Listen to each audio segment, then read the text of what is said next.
Good evening.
Good evening to anyone tuning in.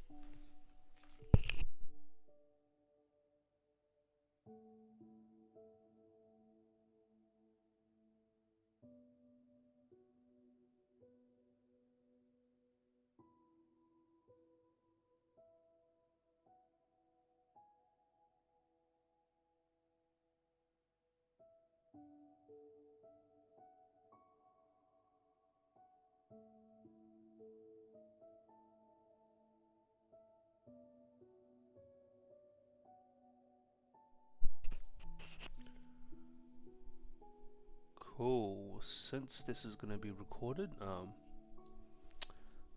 might just start. Okay.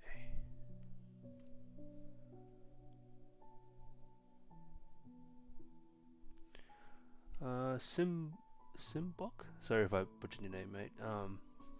With the AB, most of my channels don't have logos. Is that normal? As previously mentioned on Facebook, DAB also does not start automatically. Okay. I can't comment on the logo part. I don't use the radio app. Actually, I have it uninstalled on my car, so I don't have it here at all. But I can give you advice on the not automatically starting part. So what you want to do is go to the settings. So this one. I'm not sure if you can see my. Can you see my mouse? You can. Cool. So you go to settings, and then you go to. I want to say it's audio. No, it's not audio. This one. So you want to go settings, system settings, more, and then memory playback. So resume playback from where it left off. Basically, you want to turn this on. Once you turn this on, your car should automatically start the radio every time you get in. So yeah, this option.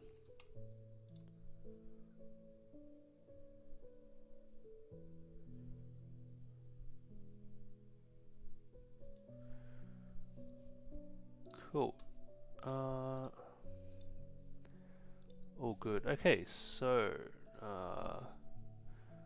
for people watching the evening stream, I'll just do a quick intro for myself. As you all know, my name is XINGYU. I was born in China, and my family migrated to Australia in about 2005. So I've pretty much grown up my entire life here. That's why I don't have much of an accent with my English. In university, I studied IT and business, and I'm currently working as a cyber specialist. I can't really go into much more detail without getting myself in trouble, so that's all I'll say. Hobbies and interests. I'm a serial Ausbargainer, so I'm pretty much an Ausbargain every day. I think everyone should use Ausbargain. It's whether it's for food, for technology, for gadgets, for holiday trips, hotel bookings. There's always a deal to be had.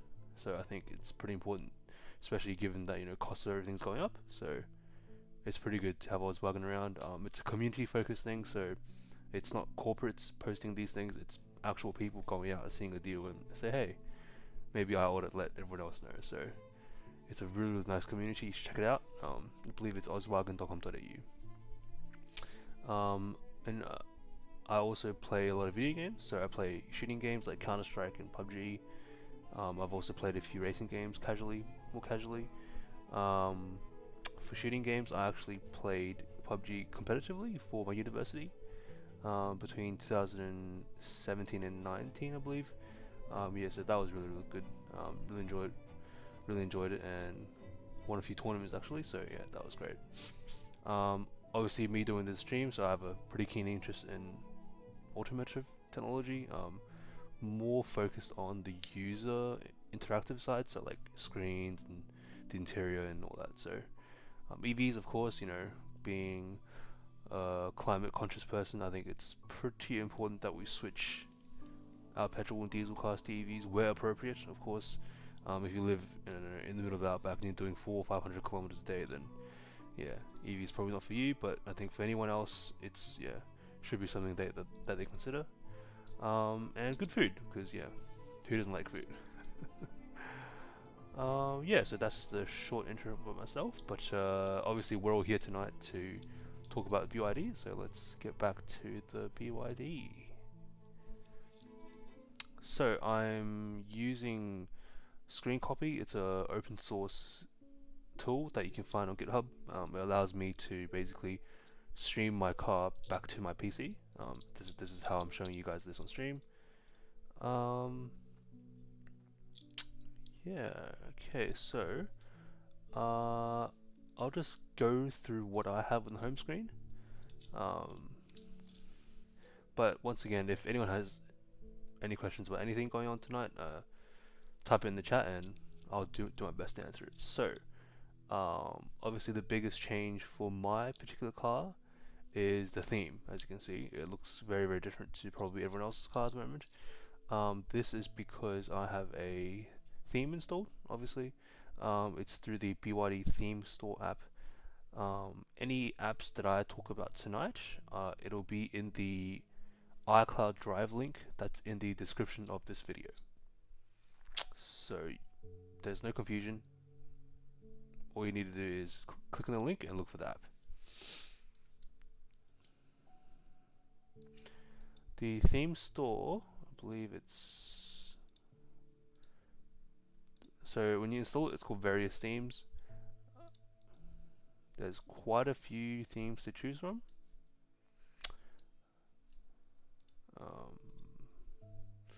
Yeah, so basically you pick a theme, and then there's also a day and night option. So day looks like this, night looks like this. So that's really, really good.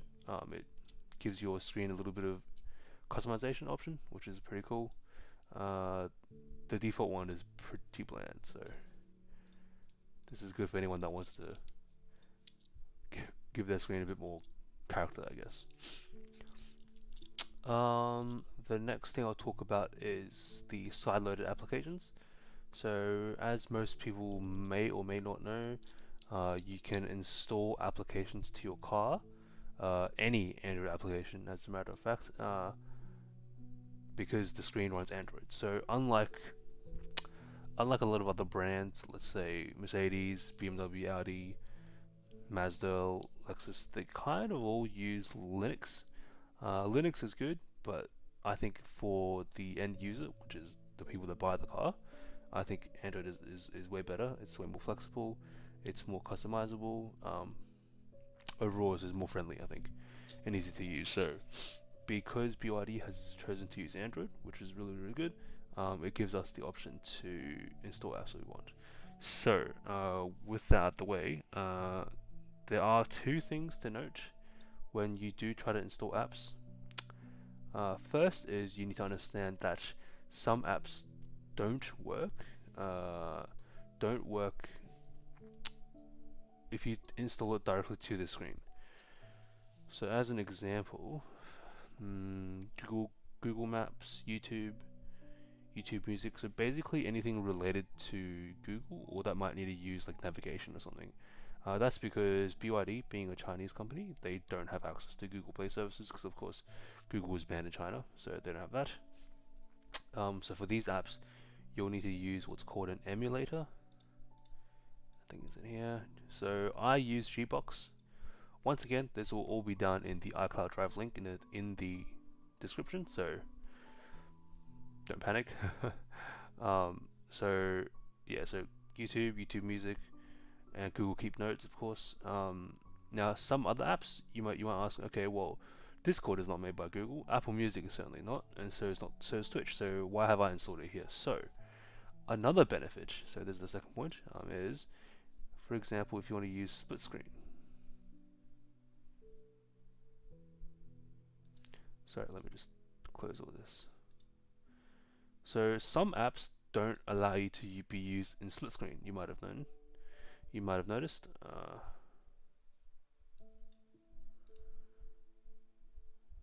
Cool. So if you install your app inside of Gbox, the car will treat it as will always treat it as an app that can be used in split screen, which is really good. So for example, YouTube wouldn't appear here if I tried to install it on the home screen. Same with Apple Music.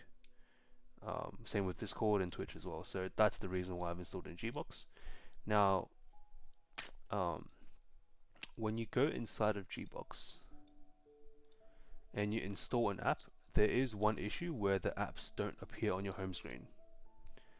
It doesn't appear on your home screen because so basically Android displays its home screen using something called launchers. And of course BYD has developed their custom launcher, so this is the BYD launcher right here, and it unfortunately doesn't support shortcuts, so you can't create shortcuts. But the people that made Gbox thought about this. So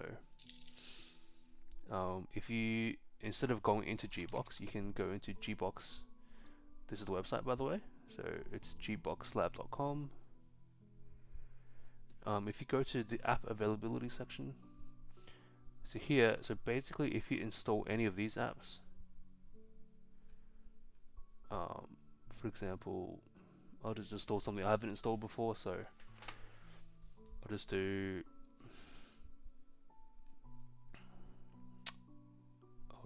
Amazon Prime Video.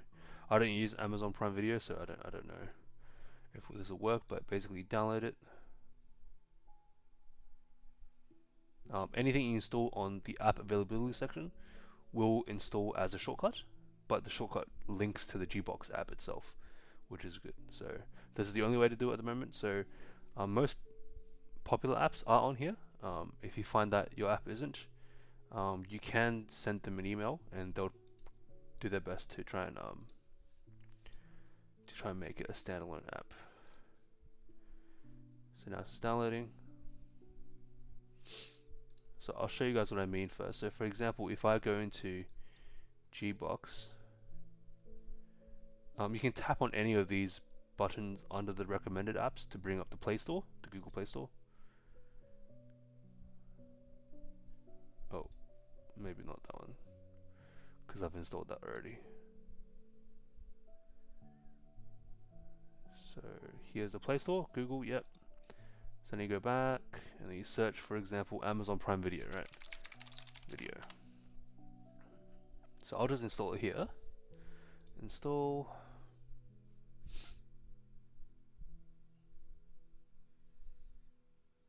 Pending.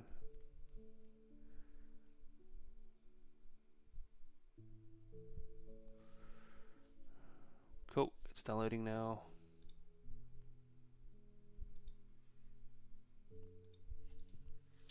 Simbox says, so with Gbox you can install directly to BYD without the need of USB. No, so Gbox is also an APK. You will need to load it onto the car first using either the USB or the wireless ADB method. But after that, as you can see, you can just install apps within Gbox. However, so I've installed Amazon Prime, so it's here now. But as we can see, it's not on the home screen. Yeah, not here. So if we go back into Gbox, and I just delete this. Oops, don't want that. So if I delete this and install the version that I just downloaded from the Gbox website, right here. If I open this now, install. Now this install pop-up is actually an APK in itself. It's called the package installer. In my iCloud Drive share, there will be something called package install unlocked. You will need to install that APK if you want to install apps from like DuckDuckGo or Gbox. Otherwise it won't work. So now see Prime Video installed. However, this time, as we can see, it's an icon, yeah. So before it was installed, no icon. Now it's an icon. And if you go into Gbox, it'll actually appear in there too, which is pretty cool. It might take some time to update. Okay, it's a bit bugged, but definitely this links to Gbox. So I think maybe you need to start it the first time for it to show up. I'm not too sure. Haven't done this in a while. So yeah, there we go. Amazon Prime Video. It should be in Gbox now, I think. There we go, Amazon Prime Video. So here we go. Right, so yeah, if you want the icon on the home screen, make sure you go to gboxlab.com to install it. I'll just uninstall it now. Cool, so that's Gbox basically. Another benefit for some apps, I'll use Apple Music as an example. If you install it straight to the home screen instead of doing it through Gbox, you can't use it in horizontal mode, which is really annoying. So as soon as you start the app, it'll make it go into vertical. So that's also really annoying. I use, well, I don't really use, I have these apps installed as well. For PlugShare, I actually was advised this morning on my morning stream that you can use it in your browser and it'll work fine. So that's probably better because PlugShare uses Google Maps to tell you where you are, and obviously being a non-Google device, the maps section won't work. So the others, yeah, don't really work either, but you can still log in, you can still start and finish a charge, you just can't find stations, which is kind of pointless. Drive and record, I think everyone's pretty easy to understand how that works. I do use a 512 gig SD card. I'm not sure if I can show that on here. File manager. 256 gig, sorry. So you can use a stock one. I've just had a spare one around, so I use this too. And you may have noticed that my car is on, but there's no headlights. Not even the daytime running lights. Now that's because I have installed the Chinese BYD voice assistant app. Basically that allows me to turn off the DRLs, which is really cool. You can't do that with the native version of the English version, I should say, of the BYD voice assistant, because it just doesn't exist as a feature, unfortunately. But yeah, so this is pretty self-explanatory. Obviously the shorter the recording length, the smaller the file, if that's what we want to do. Instructions for PlugShare. There's not really instructions, so instead of just basically you install a browser, you can use Firefox, you can use DuckDuckGo, whatever you want, and then you just go PlugShare. And then you just go to this one, basically. So you use it in your browser in your car. That's it. Yeah. Cool. It shouldn't be too hard, but obviously if you have any problems, leave a comment on the video, I guess, or leave a comment and tag me on Facebook or something, and yeah, I'll try my best to answer it. Next, vehicle image. So this is of course the 360 camera. I have noticed one thing actually. Oh, it's a bit dark right now. So instead of suppressing these buttons down here, which work well, alternatively, what you want to do is also you can click on the empty areas around the car to change the colors. So obviously it's a little dark right now, but I hope you guys can see this. So front, right, back, left. So instead of trying to understand these buttons, which can be a bit hard to understand, especially if there's glare or something, you just tap the respective section and it'll give you what you need. So that's really cool. And if you change it to vertical, in case people didn't know, you get 3 angles actually, which is pretty cool. So this one's for right and left, and this one's for forwards and backwards. And if you tap on the car itself, it'll be solid or transparent. So that's pretty cool too.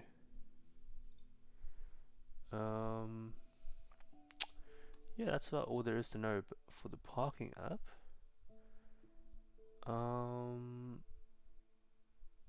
So a lot of the settings for this car are translated quite poorly. So if anyone has any unknowns or questions about certain settings or how it works or whatever, yeah, please let me know. Cool. So if we go back, whoops,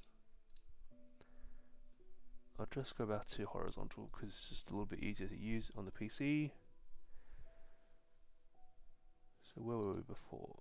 We were at, cool, smart charging. I mean, this is pretty self-explanatory. I get some good sun between 8 and 5 p.m. So that's what I use, but obviously it completely depends on your home use case, the wall box or whatever. Yeah, cool. YouTube works very well, but it has to be installed through Gbox. Discord works well. I talk to my friends on it. XINGYU is a Chinese drama app basically. Netflix, you can't use the latest version of Netflix. The specific version to use, I'll have it in the iCloud Drive share. So WeChat is installed through the BYD store app, but it's only for Chinese apps. I'll show you guys later. Twitch is like for watching streams and stuff, and I just installed KFC for shits and giggles, but it doesn't work very well. YouTube Music, it works well. So instead of installing Gbox and using like a Android emulator, what you can use is this one, Aurora Store. So this is effectively Google Play Store, but it's open source and it's more, or I guess less restrictive.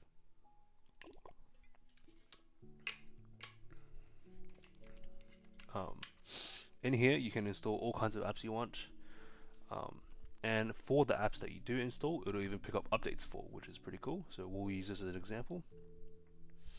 So Aurora thinks my ChargeFox, DuckDuckGo, Google, Speedtest, Streamlabs, WeChat, everything's out of date. So that's cool. So I can update all. I won't do it now because that'll screw up the internet and the stream. So, but yeah, this is a very, very cool Google Play Store alternative. Once again, it'll be in the iCloud Drive share.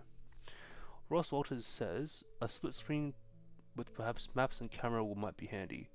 Would that be possible? No. So because the camera app is installed straight to the home screen by BYD, and they probably changed the compatibility settings to make it not available for split screen, which is unfortunate. Yeah, not possible at the moment. But you do bring up a good question. I might try to extract this out from the car and install it in Gbox and see if that works, but then you would have to like split screen, go into Gbox, and then click the camera app. So it'll be pretty cumbersome, I think. I think you probably don't want to do that. Another issue might be that the car is coded at a firmware level where if you put it into reverse, it turns on the cameras anyway. So if that's the thing, if that's the reality, then nothing we can do to change that, unfortunately. Simbox says, when I remote start the car, the AC is always set to 24 degrees, even if I had it to a different temperature when I turn the car off. Okay, I assume you're talking about your key, or are you talking about the smartphone app? So there's two differences there, actually. Or rather, one difference between the two. Um,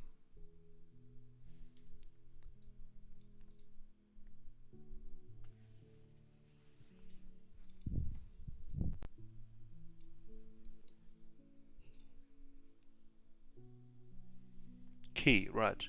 Um, I'm not I'm not too sure why that's the case. I don't usually use the key to start my car. I use the app mostly. Let's have a look. If we go to AC settings,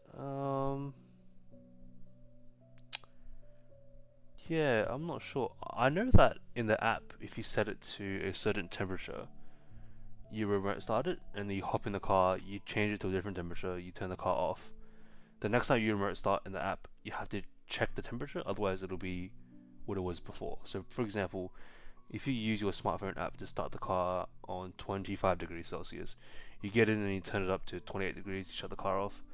Next time you go to remote start with the app, it'll be 25 again. So unfortunately, they don't really link that well. So I think it's a bug. I would say it's a bug. It's just that the smartphone app what doesn't update what the car has, so it gets confused and yeah. Shaw Collins says, I saw this on a screenshot of an app that shows low-level live data about the car, like individual battery cell voltage, temp, etc. Do you know it? And what was that, native or sideloaded? Right. So what you are talking about is, give me 1 second. I'll pull up some pictures. What you are talking about is an OBD2 device. So what's OBD2? 1 second. So if we go here. So basically it's a little device that plugs into this little port. This is known as the OBD2 port. It's pretty standard these days, most new cars have it. What this port does is it gives you diagnostics information. So for example, it gives you your battery voltage, the temperature, how fast you're going, how fast you're charging, how much you're charging, the percent of the battery, the health, everything. And then usually the OBD2 device will have an accompanying smartphone app. If they have an Android version, of course you can sideload it onto your car, and then you get the information as well. So that's what you'll be after. I believe in just the recent 1 or 2 weeks, some companies have updated their OBD2 device software to support BYD Atto 3. So if you do a quick Google search, I'm sure you'll find some more information on that. With regards to OBD2 port, I actually use my port to give me a head-up display. So in my line of sight, I can see the speedometer always. So that's what I use my port for. Simbox says, where in the car is that port? Yeah, good question. So if I just pull up a different picture, where is the picture? Cool. So steering wheel here, it's basically like right here. You can't really see it here, but it's basically in this position. Here's a fuse box, by the way, for anyone that needs to hardwire a dash cam or whatever else. That's a fuse box. So that white port. So if you put your head down here and look up, you'll see it right here, basically. Yeah, right here.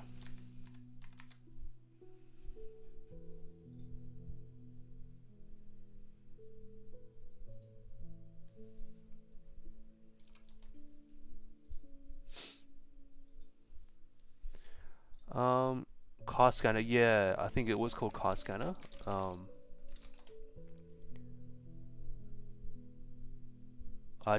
I don't usually use these OBD stuff, so I'm not too sure. Sorry, but yeah, you would plug it into here. Cool. So let's get back to the car now.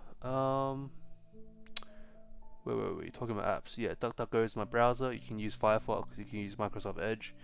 You can use, I believe, Google Chrome via Gbox works, or you might even need Gbox if you don't want to log in. Utility tools. Oh, talk about this one. So disable auto start. It's a little bit ironic. So basically, anything toggled on won't start with the car. Anything toggled off will start with the car. So for me, I do want Google to start because this gives me voice activation in ways. Don't want Twitch. Don't want Discord. I do want automate. I'll go through automate later. I'll go through this one later as well. So this basically means BYD button assistant. It's a steering wheel button reassigner app.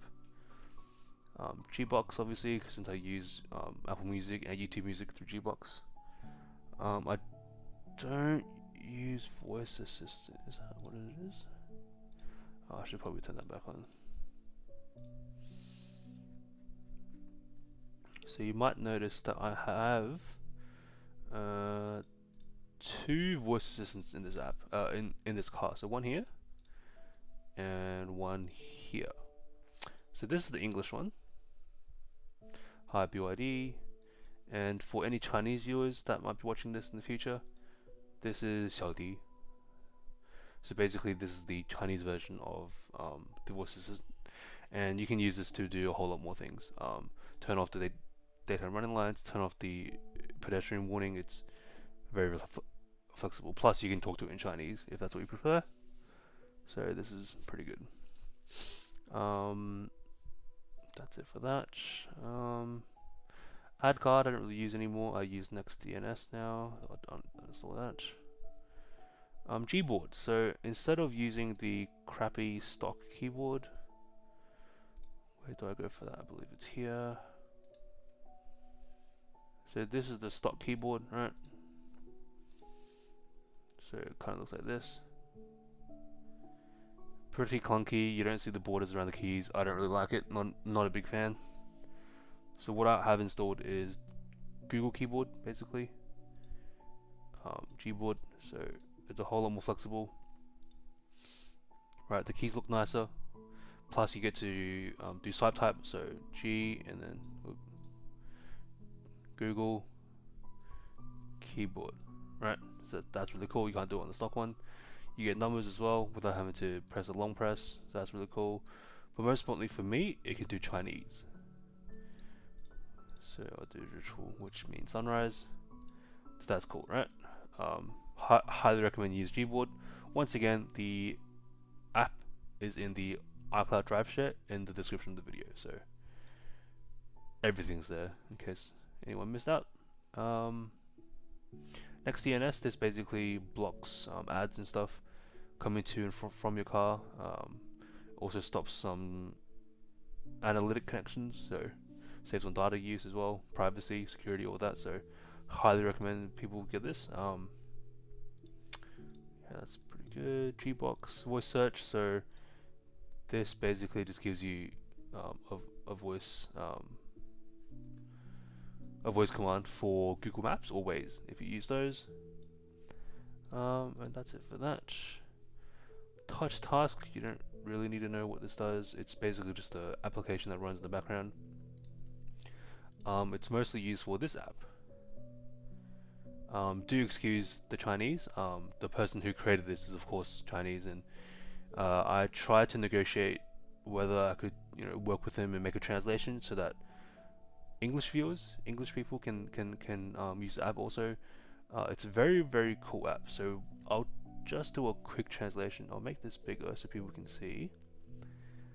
So effectively, what this does is it allows you to reassign the buttons on the steering wheel. Now it's not all the buttons. So we're talking about, for example, here is the mode button on your steering wheel.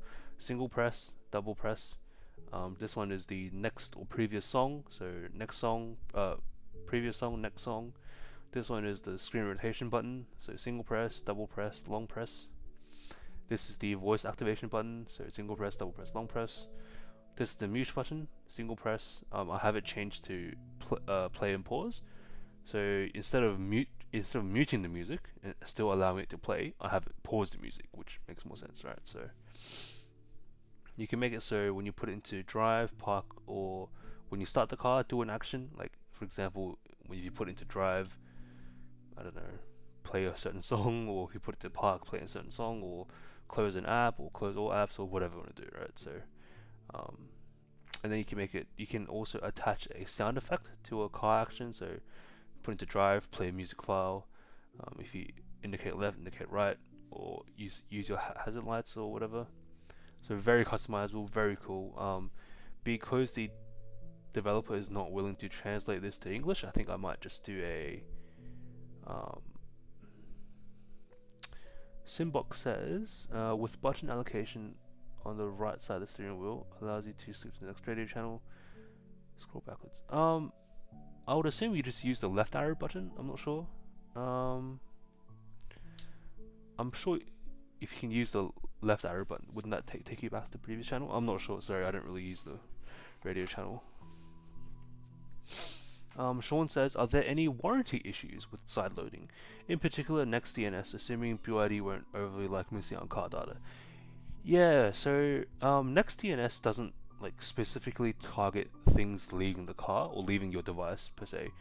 It's targeting like publicly known things like Google ads or Facebook ads, or like it's trying to stop data collection by well-known sources. Now, BYD is of course not in the social media and not in the data gathering business, so I don't think there will be any issues with BYD related information leaving the car. So even then, I can't imagine how they'll try and deny warranty of that.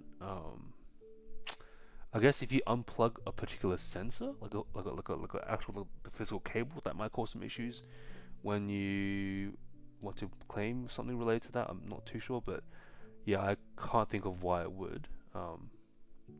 With side loading, absolutely not. So how do I explain this? So with Android, there's actually two systems running in parallel. So one of them is called the root, and one of them is called the user space. So this right here, well, what we can see, our home screen, the time, the apps, the aircon. So this is the user space, right? So anything you do in the user space is 100% reversible. So if you install an app, you can uninstall it. If you do something, you can undo it. And worst comes to worst, you go to system settings, software, and then you reset to factory settings. This removes absolutely everything on your car. It'll turn it back to the day you picked it up. So yeah, there's absolutely zero issues with side loading. Now, if you do decide to root your car, basically you gain access to that root space and you mess around with things in there, that has the potential to cause some slightly less reversible changes. So definitely don't go doing that. That I wouldn't recommend at all. So yeah, hope that answers your question. So BYD store, this is once again unfortunately for Chinese people because it's all in Chinese. So this just gives you a bunch of Chinese apps to use. The only thing I have in here is that WeChat app that I mentioned earlier.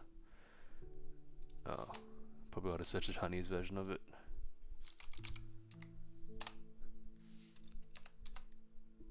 Yeah, WeChat. So this is what I use for my Chinese family and friends. Yeah. Cool. And with the themes, yeah, so this is just what I mentioned earlier. There's a bunch of themes you can choose. It's very, very cool, very customizable. And I'm sure they'll release more themes in the future. So just for the sake of, I'll just download this one. So each theme has a day and night version too, which is very, very cool. So day looks like this, night looks like this. Wow, looks nice. So you can change that too.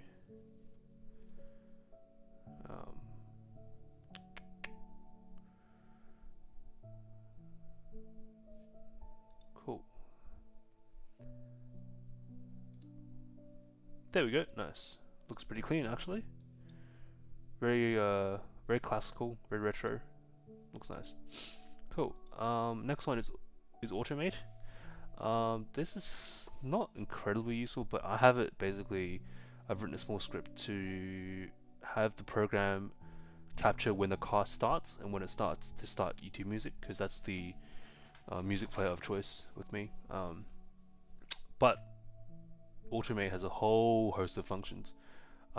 Specifically, you guys can't see it here, but I have a constantly active Wi-Fi hotspot in my car, and that's controlled by the Automate app as well. So basically, I have it set to when the phone is charging. So basically, when the car is on, which is when the USB ports are active, when the phone is charging, turn off airplane mode, turn on mobile data, turn on hotspot, and then when the car is off, add a delay of 1, 2, or 3 hours depending on battery life, and then turn off hotspot, turn off data, turn on airplane mode, and turn on battery saver. So I use this to control a really old Android phone to give me internet connectivity when I'm on the go, which is really awesome. Highly recommend you guys to look into how to use this. It's a very powerful tool for Android devices, and most of all, it's free. So that's good. So instead of File Manager, I use Explorer. Sorry. Basically, you can see everything that's in your car. Once again, if you delete something you shouldn't be deleting, you can always go back and do that reset to factory settings, and you'll be absolutely fine. So don't worry about it. This is more for advanced users, and as you can see, here's all the apps I've installed, including some that are, of course, with the Apple CarPlay, for example. See, everything is a .apk on this, which is what makes it very flexible. Yeah, so if you want to know what's actually on your car, this is all that's on your car. My car, sorry. Your applets might look different. So yeah, very good to know. And sometimes you might need to use a different application to install certain apps. This is once again more for advanced users. You would use App Manager.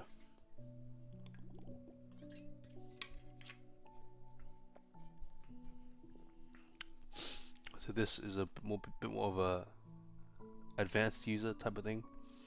You'll see way more stuff in here. I won't go too much in depth because for most people it won't be relevant.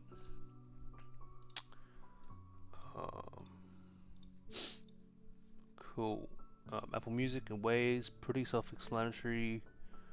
Streamlabs, yeah, and I put these away because I don't really use it. So, with App Manager, you can uninstall system apps that you don't want to use. For example, personally, I've got Spotify, radio, and something else uninstalled completely, so it's just gone because I don't use it. So it's taking up space and all that. So I've just completely removed it. You wouldn't be able to do it without something like App Manager, a bit more of a advanced app control app. Yeah, other than that, I think it's time to go through the settings real quick. So internet, it's pretty self-explanatory. I don't think we need to go through this because I use a hotspot in the car. I have Stellar data turned off. Audio, I'm absolutely no audiophile, so I've got no idea. I just have it to what I think sounds best. I don't use guidance while you want to use the navigation anyway, so I have to turn it off. Display brightness, obviously you can change it to whatever you want. Screensaver, whatever you want. This basically links your screen brightness to your headlight on or off. So if it's on, it's dim. If it's off, it's brighter.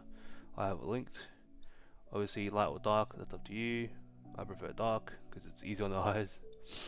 And this is relating to the 5-inch instrument cluster on behind your steering wheel. So when it's dark, I turn it all the way down. Software, I mean, this is pretty self-explanatory. There's not much to know here. I probably should talk about how to sideload apps actually. So let's have a look. So if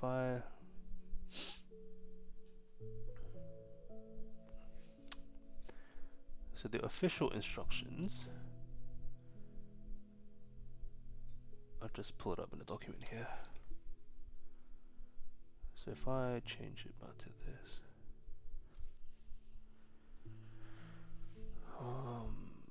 here we go. Simbox says the mirror is often really dark. Is that related to setting you just showed?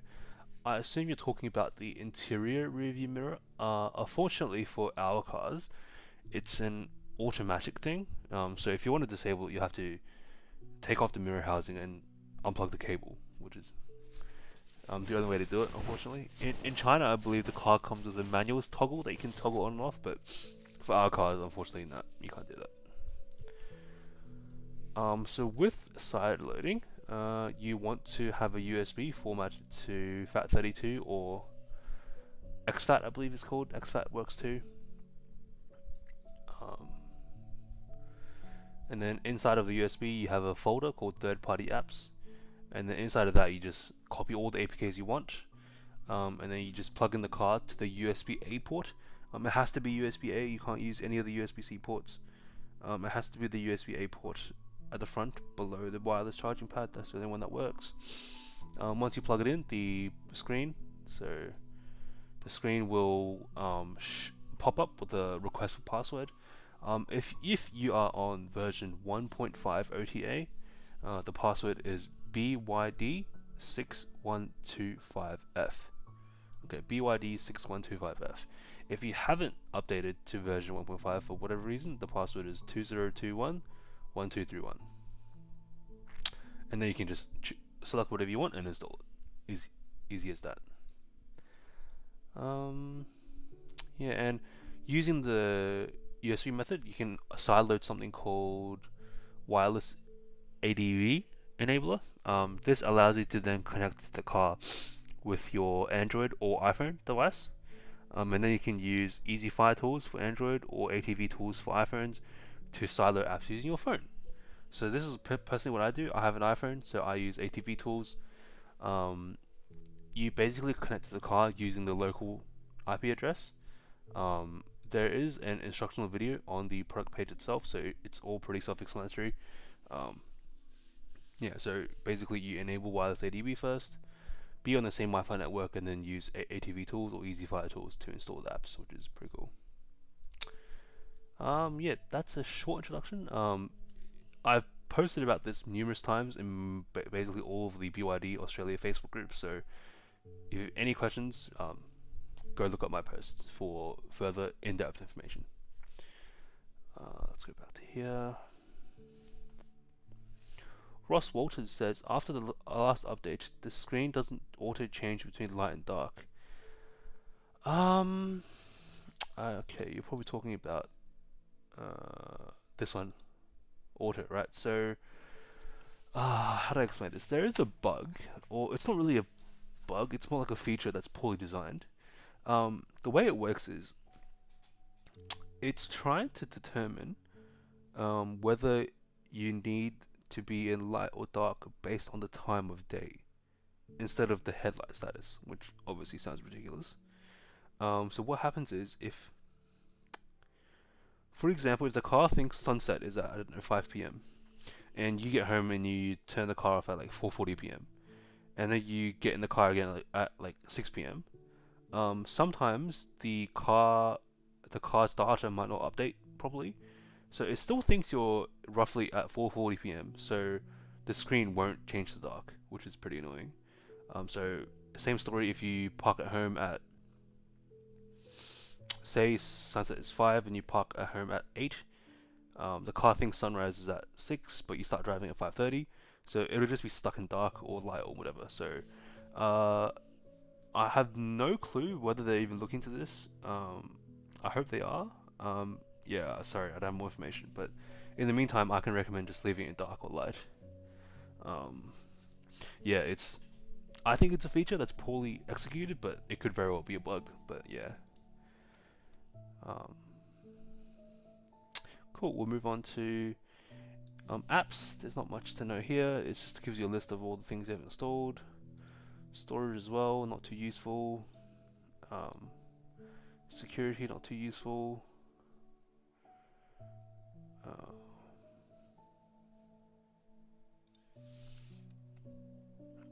Accessibility, not too useful either. Disable water start, we went through that. Notifications. So if you don't want something appearing in the top here, basically, you can turn off the notifications. Yeah, it doesn't bother me too much, but yeah, some people don't like it, so go in here and just toggle off whatever is showing here. So for example, for me, Gbox says it's running, so I can turn it off. So if I find Gbox, it's not in alphabetical order, I don't think. So it's gonna be a while until I find it. Gbox, here we go. Turn it off, and there we go. You don't see it anymore. So that's what it does. ADAS, lane support system. This is basically like lane keep assist. They call it LDA. So basically, if you get too close to a lane, do you want it to warn you? Do you want it to actually steer you, or do you want it to do nothing? And alert mode is basically when it does these three things or these two things. Do you want it to make a sound, to vibrate the steering wheel, or do both? So this is what I have. And emergency lane keep assist is when you're seriously getting really close to the lane. Do you want it to steer you back? Which I have it on. Because yeah, that's why not, right? TSR.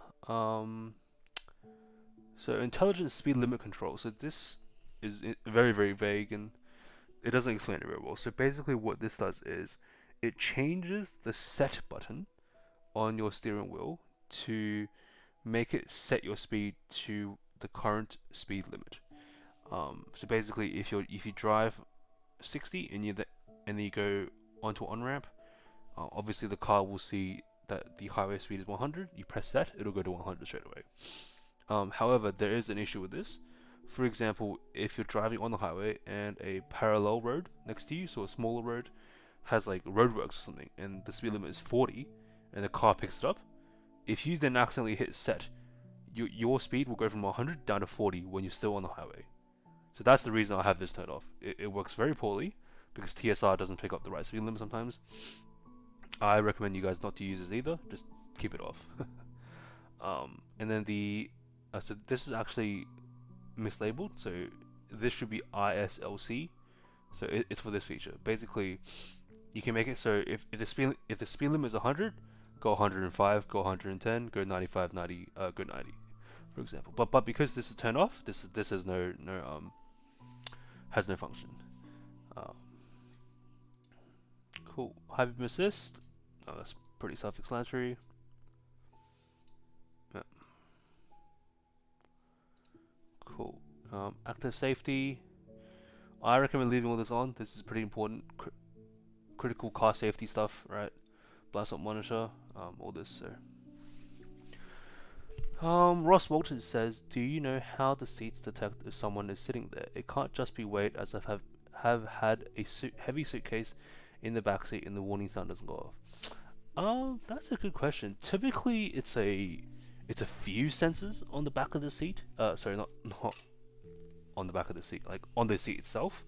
I'm not too sure what the technicality is for BYD's implementation, but I assume there could be sensors under the floor, perhaps, or even in the backrest. I'm not too sure, sorry, but yeah, it's certainly a bit more advanced than your normal, like just based off weight. So.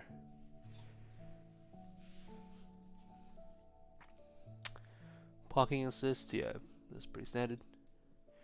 New energy. My car is currently stuck on standard, which is quite odd. I can't change it to high regen. Like it doesn't do anything. It just makes it standard anyway. Charging settings. Obviously, this is your reserve charging. You want charging port lock to be on. So this basically locks your flap or locks the charging port itself when the car's locked, which is good because you don't want someone coming to unplug the cable. I've been driving it pretty hard the last few days, which is why it's 16. I'm usually getting like 14, less than 14. So, and I believe this is based off. One of these numbers is based off the theoretical figure, not your actual driving figure. Yeah. So, vehicle settings. Steering mode. Comfort just means the steering wheel is lighter. Sport means it's heavier. Brake assist, I haven't really figured out what this means. It doesn't feel too different to me. Comfort parking, basically it makes it so just before you come to a complete stop, I'm talking about like 0.1 of a second before you stop, it'll release the brakes just a little bit to make the braking experience a bit smoother, which is good. I don't have it turned on because I don't find that I need it. Lights, so obviously ambient lighting, whole vehicle, front or back. This is all pretty self-explanatory. Intelligent welcome light is basically the puddle lights of the mirror turning on when you get close. So that basically shows that the car knows, hey, you're here with the key, right? So that's pretty cool. Mirrors folding, yep. For AC, they're all pretty self-explanatory. For AC mode, I highly recommend you use comfort. In economical, it just doesn't cool heat very well, so definitely put it in comfort. And some people complain that they fog up while they're driving, so you want to turn the auto air recirculation off. Simbox says, if the car is charging and you need to use it, is there a particular way which is preferred to unlock the charger? I assume you mean you need to use the car as you need to drive off. You just unlock the car and then pull the charger out. It's fine. Yeah. DC and AC chargers are usually smart enough to not cause any issues when you do that, so it should be fine. But if you want to be extra safe, I guess, you should turn the charger off first. So whether that's stopping the DC charger on your phone, turning the power off for the AC charger or whatever. So that's for sure the safer way. Yeah, if you want to be absolutely safe. Locks. So actually, you can change how high you want the boot to open. So for example, if you're someone that's very short and you can't reach the close button, or if your garage has a very tight ceiling, you might want to open only up till 85% or whatever. So this is pretty cool. And these options down here just basically let you control the car with the key, the physical key. You can press and hold the lock to close the windows, press the whole unlock to open the windows. Excuse me. I have auto close windows after locking turned off because I prefer to have the sunshade open always if I can. Yeah, so that's one thing. Unlikely Geek says, when I try to set AC timer to 30 minutes, it drops back to 10. Is that in this setting or on your phone, or what do you mean? Sorry.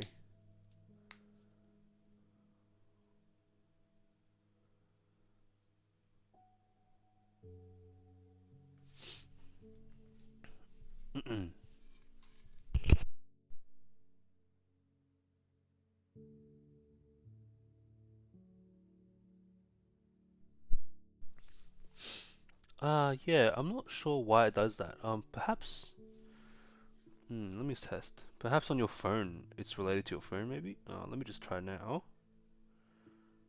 So if I did that do anything? Yeah, that's very odd. I'm not sure why it does that. So do you mean like while you're on this page, you press 10 or 30, it always resets back to 10? Is that what you're saying?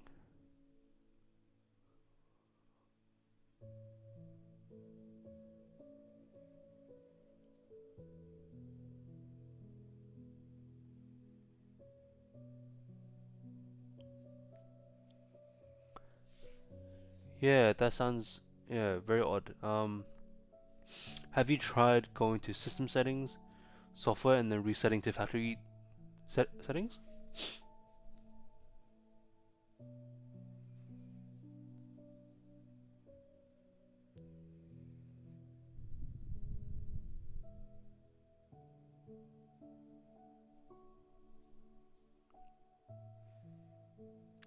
Otherwise, you could try going to the phone app and then try remote starting it once with a 30-second timer, 30-minute timer, and see whether that overrides anything or not.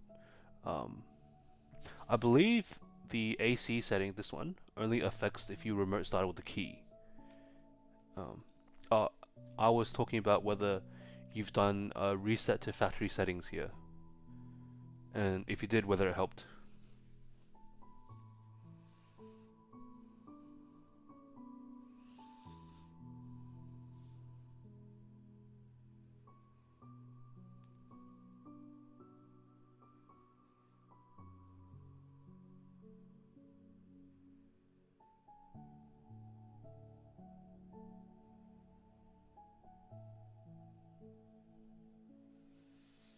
Yep. So you should give this a go first and see if it helps. Otherwise, you'll have to take it to the dealer. They might need look at why it's bugging out like that. Yeah. But I would encourage you to use the phone to remote start. If you use the phone, you can actually schedule a remote start. So, for example, if you know for a fact that you're leaving at 6:15 tomorrow morning, what you can do is on the phone you can set it to remote start at 6:10 to the right temperature. So, highly recommend using your phone to do this. Cool. AC locks and notifications. So here, this is one thing that people complain about is the car saying too many things to you while you're driving. For example, open your low light, open this and that, do this and that. So you can go into settings. So once again, we're in settings, vehicle settings, notification, reminders settings, and I have everything on except the one that tells you to turn on the low beam. Even though when the car is on auto, I believe it tells you to turn on the light anyway. It's like, why are you telling me, man? Just turn it on. So everything else I leave on because it's safety related. Like for example, key not detected, or you're leaving the car when it's not in park, or seatbelt unfastened, whatever. So I recommend leave that on. Speed warning. Basically, if you go over a certain limit, it'll beep at you. I'm disciplined of a driver, so I don't really need this or want this. And I don't use voice navigation, so I have this turned off because I don't need it anyway. And vehicle health. So in here, so I've got 6,700 k's more until my service, and 219 days more until my service. So yep, that's pretty cool. Yeah, and the overhaul, which makes absolutely no sense. Once again, poor translation. Wiper in service position. So if you want to flip out your front wipers to clean them, to change them, whatever, you want to put it in this position first, and then you can flip it out perpendicular to the hood. Make sure you keep the car on this page, because if you shut the car off and then turn it back on straight away, the wipers will automatically go back down. So make sure you leave the car on this page when you want to use it. And make sure you flip the wipers back onto the windscreen before you turn this off. Otherwise, it'll slam onto the hood and damage it, right? So keep that in mind. And vehicle status. Oh, my car's all good. So yeah, this is about it. Can't think of much else to go through.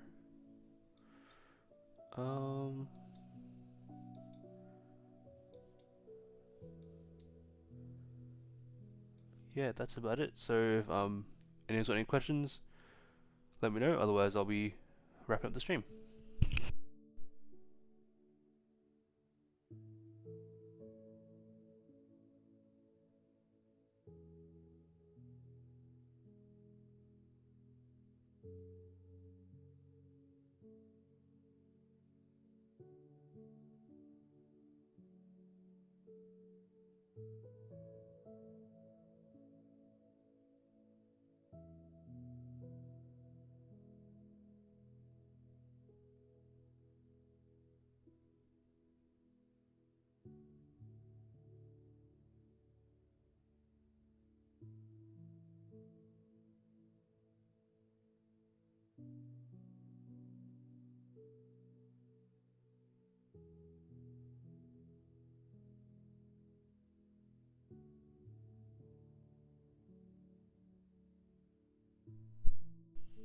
That's all good, mate. Thanks for dropping by. Any questions you have, you can always leave a comment on Facebook, make a post, tag me, and I'll do my best to help out. But yeah, it's a very, very cool car, I think. Lots of customization opportunities. Certainly more so than your standard cars, right? So yeah, pretty cool.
You